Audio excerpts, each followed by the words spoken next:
अस्सलाम वालेकुम, मैं आपका होस्ट बबलू लाहौरी एंड दोस्तों आज मैं करने वाला हूँ यहाँ पर रिव्यू इन्फिनिक्स नोट 10 प्रो को, जिसको पिछले 10 दिनों से मैं as a primary phone use कर रहा हूँ। मतलब इसके अंदर मैंने अपना सिम कार्ड लगाया हुआ है। आपके काफ़ी क्वेश्चन आ रहे थे कि इसका जल्दी रिव्यू लेके आओ भाई, इसको हमने बाय करना है, हमें बताओ क्या करना है। तो टेस्टिंग में थोड़ा टाइम लगता है। बहरहाल मैंने 10 दिनों के अंदर जो यूज़ किया, मेरा जो एक्सपीरियंस है वो मैं आपके साथ शेयर करूँगा।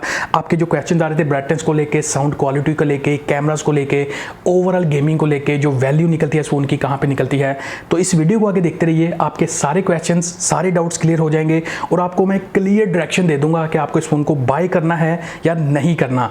तो सारी डिटेल्स के लिए वीडियो को आगे देखते रहिए। Okay, let's start with the price to value ratio. Infinix Note 10 Pro क्या एक वैल्यू फॉर मनी डिवाइस है? जी हाँ दोस्तों, इसके जो भी फीचर्स हैं वो सारे स्क्रीन के ऊपर मैंने मेंशन कर दिए हैं। प्राइस है इसकी 31,000 पे, ऑनलाइन आई थी 30,000 पे के ऊपर, गिफ्टिंग हो रही थी साथ में। अभी ऑनलाइन आउट ऑफ स्टॉक है ये डिवाइस, तो ऑफलाइन मार्केट के अंदर अवेलेबल है, डिस्काउंट आपको मिल जाएगा। और प्राइस के हिसाब से इसके फीचर देखे जाएं तो यस, ये डिवाइस वैल्यू फॉर मनी है। तो आई होप के प्राइस को लेके आपके जो डाउट्स थे वो क्लियर हो गए होंगे। अभी मैं आगे आपके साथ अपना जो रियल लाइफ एक्सपीरियंस है वो शेयर करता हूँ। डिज़ाइन और बिल्ड की बात करें तो इन्फिनिक्स नोट 10 प्रो का डिज़ाइन मुझे पसंद आया। मतलब अनबॉक्सिंग टाइप फर्स्ट इंप्रेशन में भी यही कहा था, still after 10 days same statement है मेरी। ये जो नॉर्डिक सीक्रेट कलर है ना, ये मुझे इंटरेस्टिंग लगा, जहाँ पे क्रिस्टल टाइप का फील है बैक साइड के ऊपर। डिफरेंट एंगल पे लाइट पड़ने पे डिफरेंट कलर इफेक्ट बनते हैं, दिखने में डिवाइस अच्छी लगती है। और मैं एक ऐसा यूज़र हूँ विदाउट केस डिवाइस को यूज़ करता हूँ ताकि उसकी बिल्ड का एक एक्चुअल फील लिया जाए। तो विदाउट केस यूज़ किया, स्मजेस यहाँ पे देखने को नहीं मिलते, स्पेशली इस कलर के अंदर। दूसरे दो कलर्स के अंदर आ जाते हैं, वो ग्लोसी बिल्ड के अंदर आते हैं। तो ये चीज़ है। ओवरऑल इस डिवाइस को IF जो इंटरनेशनल प्लेटफॉर्म है वहाँ से डिज़ाइन एक्सीलेंस अवार्ड भी मिला हुआ है। तो ये भी एक अच्छी चीज़ है। ज़ाहिर है डिज़ाइन अच्छा है तभी अवार्ड मिलते हैं इंटरनेशनल प्लेटफॉर्म्स के ऊपर। और उसके अलावा अगर मैं बिल्ड की बात करूँ तो एक बड़े साइज़ की डिवाइस है, पॉलीकार्बोनेट की बिल्ड है इस डिवाइस की, मतलब प्लास्टिक स्टफ़ है। और जो प्रोफाइल है डिवाइस की, इसकी थिकनेस की, वो 7.8 mm, मतलब पतली डिवाइस है। और दूसरा, एक बड़े साइज़ की डिवाइस पतली होना एक अच्छा फील बन जाता है। 208 ग्राम की यहाँ पे वेट है, बैटरी बड़ी है, तो उसके साथ वेट डिस्ट्रीब्यूशन अच्छा है। इन हैंड फील मुझे अच्छा लगा ओवरऑल इस डिवाइस का। तो यहाँ पे डिज़ाइन भी पसंद आया और ओवरऑल जो बिल्ड है उससे भी मैं सेटिस्फाइड हूँ। डिस्प्ले क्वालिटी की बात करें इन्फिनिक्स नोट 10 प्रो की, तो सबसे पहले मैं उस क्वेश्चन के ऊपर डालना चाहूँगा जो मुझे काफ़ी बार पूछा गया कि ब्राइटनेस को लेकर हमें बताया जाए कि इसके अंदर कोई ऐसा इशू तो नहीं है ब्राइटनेस का। देखिए, मैंने इस डिवाइस को इंडोर यूज़ करके देखा, नॉर्मल यूज़ किया, हैवी यूज़ किया, पबजी खेली, normal graphic, high graphic, screen recording के साथ खेली, मतलब हर हैवी गेम खेल डाली। ऑटो ब्राइटनेस से हटा के मैं फुल ब्राइटनेस के ऊपर खेल रहा था यहाँ पे, and there is no issue of brightness. मैं अगेन कंफर्म कर दूँ, यहाँ पे ब्राइटनेस का कोई इशू नहीं है इस डिवाइस के अंदर। और अगर आउटडोर एक्सपीरियंस की बात करें तो वहाँ पे चीज़ें थोड़ी डिफरेंट काम करती हैं। लाइक ये IPS पैनल है, आप आउटडोर विजिबिलिटी IPS पैनल की और एमोलेड पैनल की कंपेयर नहीं कर सकते।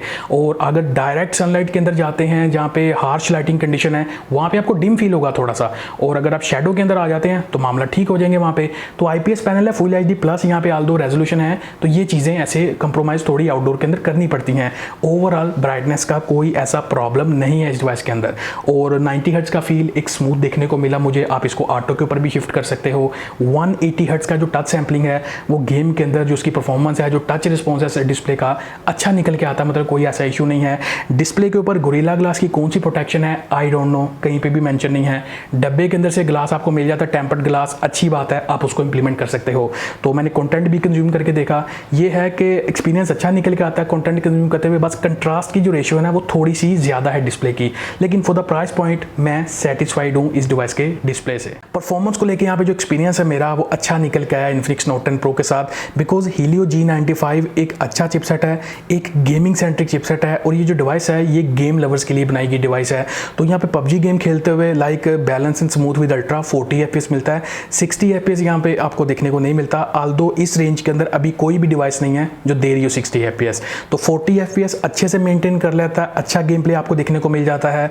तो ये है कि लाइक अगर मैं हीटिंग की बात करूँ ना, तो गर्मियाँ चल रही हैं आजकल आपको पता है, और वैसे ही टेम्परेचर 42-43 डिग्री चल रहा होता है। और पड़ी डिवाइस का टेम्परेचर 38-39 पे वैसे ही चला जाता है।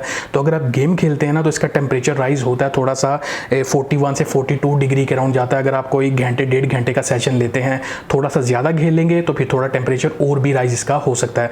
और अगर स्क्रीन रिकॉर्डिंग के साथ पबजी की बात करूँ तो मैंने वॉइस स्क्रीन रिकॉर्डिंग के साथ भी खेल के देखा, वहाँ पे बिकॉज हैवी लोड पड़ रहा होता है चिपसेट के ऊपर, तो मामला थोड़े हीट को लेके ऊपर चले जाते हैं। मतलब 45-46 डिग्री चला जाता है इसका टेम्परेचर, और वहाँ पे मैं कहूँगा थोड़ी ओवर हीट कर जाती है डिवाइस।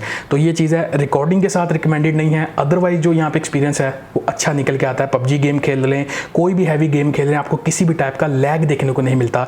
एक कंसिस्टेंट एक्सपीरियंस आपको गेमिंग के अंदर देखने को मिलता है। उसके बाद जो इसके अंदर रैम है 8GB LPDDR4X की, उसका जो मल्टीटास्किंग एक्सपीरियंस है, जो रैम मैनेजमेंट का एक्सपीरियंस है वो अच्छा निकल के आया। बैकग्राउंड के अंदर 9 एप्लीकेशन जो है वो ओपन रहती हैं और यह कि अगर उसमें 2-3 बड़ी एप्लीकेशन भी हो तो 1-2 ऊपर नीचे कर देता है किल। लेकिन ओवरऑल प्राइस पॉइंट के हिसाब से 8GB रैम कुछ बेटर रैम मैनेजमेंट का एक्सपीरियंस मैं कह सकता हूँ निकल के आता है मेरा। उसके अलावा जो स्टोरेज है वो 1 to 8GB है UFS 2.2 वाली। अब UFS 2.2 स्टोरेज है ना, इसकी जो रीड और राइट की जो स्पीड्स हैं वो बिकॉज अच्छी रहती हैं, तो एप्लीकेशन रिस्पॉन्स टाइम काफ़ी अच्छा देखने को मिलता है। तो ये चीज़ मैंने एक्सपीरियंस भी की। कैमरास की यहाँ पे बात करें तो इस फोन की बैक पे आपको क्वाड कैमरा सेटअप देखने को मिलता है, जिसमें प्राइमरी सेंसर है 64 मेगापिक्सल। सेंसर कौन सा है नहीं मेंशन किया गया इन्फिनिक्स की तरफ से, और मैंने भी सर्च करने की कोशिश की, अगेन मुझे भी नहीं आइडिया हुआ है कि ये कौन सा सेंसर है। और ये पिक्सल बिनिंग के ऊपर काम करता है। बेसिकली 16 मेगापिक्सल का सेंसर होता है, साथ में आपको 8 मेगापिक्सल का अल्ट्रा वाइड, 2-2 मेगापिक्सल के डेप्थ और मैक्रो देखने को मिलते हैं। फ्रंट सेल्फी 16 मेगापिक्सल की है, ये मिडल टॉप के ऊपर आपको जो बिंदी वाला पंच होल मिलता है इसके अंदर। मेरे पास कंप्लीट कैमरा सैंपल है इस फोन के, हर मोड के अंदर, नाइट के अंदर मैंने सेल्फीज, इंडोर में, आउटडोर में, आपको वो सारी मैं पिक्चर्स दिखाता हूँ, उनकी बेस के ऊपर आपसे मैं बात करता हूँ। तो ये कैमरा सैंपल है यहाँ पे इन्फिनिक्स नोट 10 प्रो के। अब मेरी ना थोड़ी मिक्स सी फीलिंग है इसके कैमरास को लेकर। लाइक मुझे कुछ चीज़ें अच्छी लगी, कुछ चीज़ें मुझे पसंद नहीं भी है इसके कैमरा को लेके। लाइक पोर्ट्रेट मोड मुझे इसका काफ़ी अच्छा लगा और काफ़ी अच्छा ब्लर ले लेता है, डिटेल्स अच्छी आ जाती है उसके अंदर। जो नॉर्मल मोड है वहाँ पे चीज़ें थोड़ी सी कभी ओवर एक्सपोज कभी अंडर एक्सपोज। लाइक ये जो 3 तस्वीरें हैं, जो दरमियान वाली तस्वीर है ये टैप टू फोकस करके ब्राइटनेस को एडजस्ट करके क्लिक की गई है, अदरवाइज थोड़ी वार्मिश टोन आपको देखने को मिलती है। तो मतलब कैमरा थोड़ा अनकंसिस्टेंट बिहेव करता है। तो ये अभी अल्ट्रा वाइड के अंदर देख लें, अल्ट्रा वाइड के अंदर चीज़ें थोड़ी सी ना सॉफ्ट निकल जाती हैं और नॉर्मल मोड के अंदर सम टाइम आपको वार्मिश टोन देखने को मिलती है। तो ये भी अगेन आप सैंपल देख सकते हैं नॉर्मल मोड के अंदर। तो मैं कहूँगा काफ़ी हद तक चीज़ें कुछ बेटर परफॉर्म करती हुई नजर आई। लाइक ये देखें, ये भी एक अच्छी पिक्चर आपको देखने को मिलती है। और ये रेगुलर वर्सेस 64 मेगापिक्सल का जो मोड है ना, उसके अंदर 64 मेगापिक्सल में ज़्यादा डिटेल्स आपको देखने को मिल जाती हैं। उसके बाद ये मैक्रो मोड है, 2 मेगापिक्सल के हिसाब से मैं कहूँगा ठीक परफॉर्म कर जाता है, डिटेल ठीक ले लेता है। और उसके बाद यहाँ पे मेरे पास हैं कुछ नाइट मोड के सैंपल्स, तो ये मैंने क्लिक किया, कुछ मैं कह सकता हूँ नाइट मोड भी ठीक परफॉर्म कर जाता है इसका। और ये वीडियो के यहाँ पे सैंपल है बैक साइड से 4K 30 FPS, no EIS, 60 FPS 1080p, no EIS, और 1080p 30 FPS। यहाँ पे आपको स्टेबलाइजेशन देखने को मिलती है, डिटेल्स मैं कहूँगा बेटर कैप्चर कर लेता है यहाँ पे वीडियोग्राफी के अंदर। और उसके बाद ये स्लो मोशन है, अप टू 960 FPS का स्लो मोशन आप रिकॉर्ड कर सकते हो। लेकिन मैं सैंपल आपको दिखा रहा हूँ 240 FPS और 120 FPS की। जो डिटेल्स हैं वो आपके सामने हैं, जो वीडियो की डिटेल्स हैं स्लो मोशन के अंदर, ये मुझे इतनी मज़े की इसके अंदर नहीं लगी। और ये भी मैं फ्रंट सेल्फी के ऊपर आ जाता हूँ, तो फ्रंट सेल्फी के ऊपर ना चीज़ें एक्सपोज हो जाती हैं। HDR को ऑन करो तो डिटेल्स मैनेज हो जाती हैं बैकग्राउंड के अंदर। और ओवरऑल मैं कहूँगा कुछ सिनेरियो के अंदर जो सेल्फी थी वो ठीक थी। ब्यूटी मोड के अंदर ना ज़्यादा कार्टूनिश टाइप लुक आ जाती थी, मतलब ज़्यादा स्किन को सॉफ्ट कर देता है। उसके अलावा पोर्ट्रेट मोड मुझे फ्रंट साइड से कुछ बेटर काम करता हुआ नजर आया। हालांकि एज डिटेक्शन का यहाँ पे इशू है, ये मेरी आर्टिफिशियल लाइट के अंदर जो सेल्फीज़ हैं वो देखने को मिलती हैं। और उसके अलावा यहाँ पे जो ब्यूटी मोड है, अगेन कहूँगा कार्टूनिश टाइप थोड़ी सी ना ज़्यादा सॉफ्ट स्किन को कर देता है। लेकिन डिटेल जो आर्टिफिशियल लाइट के अंदर भी ठीक मिल जाती हैं। उसके अलावा ये फ्रंट साइड से वीडियो के सैंपल हैं, 4K 30 FPS मिलता है आपको फ्रंट साइड के ऊपर। ये एक अच्छी चीज़ है, लेकिन ना पिंकिश टाइप लुक आती है थोड़ी सी, इसकी जो स्किन टोन है पिंकिश टाइप नज़र आती है। और 60 FPS और जो स्टेबलाइजेशन है 1080p 30 FPS के ऊपर, वहाँ पे आपको क्रॉप सेंसर थोड़ा सा देखने को मिलता है। और ये जो बुके वीडियो है ये भी आप देख सकते हैं फ्रंट साइड से, और बैक साइड से आप 720p के ऊपर ब्यूटी वीडियो भी रिकॉर्ड कर सकते हैं। बुके जो है वीडियो का थोड़ा सा अनकंसिस्टेंट है, लेकिन जो भी डिटेल्स हैं वो इस टाइम पे आपके सामने हैं। उसके बाद सेंसर्स इस डिवाइस के अंदर सारे हैं। हार्डवेयर वाला जायरो है, अगर आप पबजी के अंदर भी जायरो के प्लेयर हैं तो अच्छी कनेक्टिविटी आपको देखने को मिलेगी। उसके अलावा बाकी ज़रूरी सेंसर्स आपको सारे मिल जाते हैं। अगर मैं OS का एक्सपीरियंस आपके साथ शेयर करूँ ना, तो इसके अंदर Android 11 out of the box देखने को मिलता है, जिसके ऊपर इन्फिनिक्स की अपनी XOS का डॉल्फिन वर्जन 7.6 इंप्लीमेंट किया गया है। अब देखिए इसके अंदर आपको थोड़ा ब्लॉटवेयर देखने को मिलता है, उसको रिफाइन किया जा सकता है। जो अनवांटेड एप्लीकेशंस हैं उनको अनइंस्टॉल किया जा सकता है, जो नहीं होती उनके साथ थोड़ा सा कंप्रोमाइज़ किया जा सकता है। मतलब इसको ना रिफाइन करके यूज़ किया जा सकता है, तो अच्छा एक्सपीरियंस मैं कह सकता हूँ निकल के आता है। बैटरी बैकअप को लेकर अपना एक्सपीरियंस शेयर करूँ तो एक बड़ी बैटरी है, 5000 mAh की, 33 वाट की चार्जिंग का सपोर्ट है।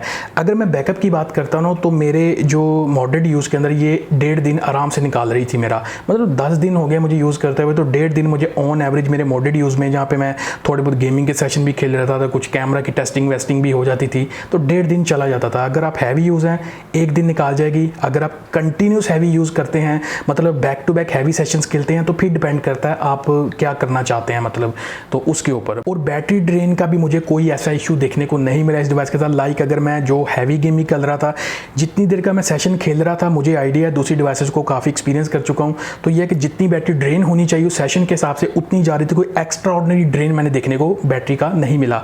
बाकी ये कि ओवरनाइट जब इस फ़ोन को रेस्ट करवा दिया, मैं भी रेस्ट के ऊपर चला गया, मोड के ऊपर, रेस्ट मोड पे, तो वाईफाई ऑन था इस डिवाइस का। सुबह उठ के देखा तो सिर्फ 3% इसकी बैटरी डाउन थी।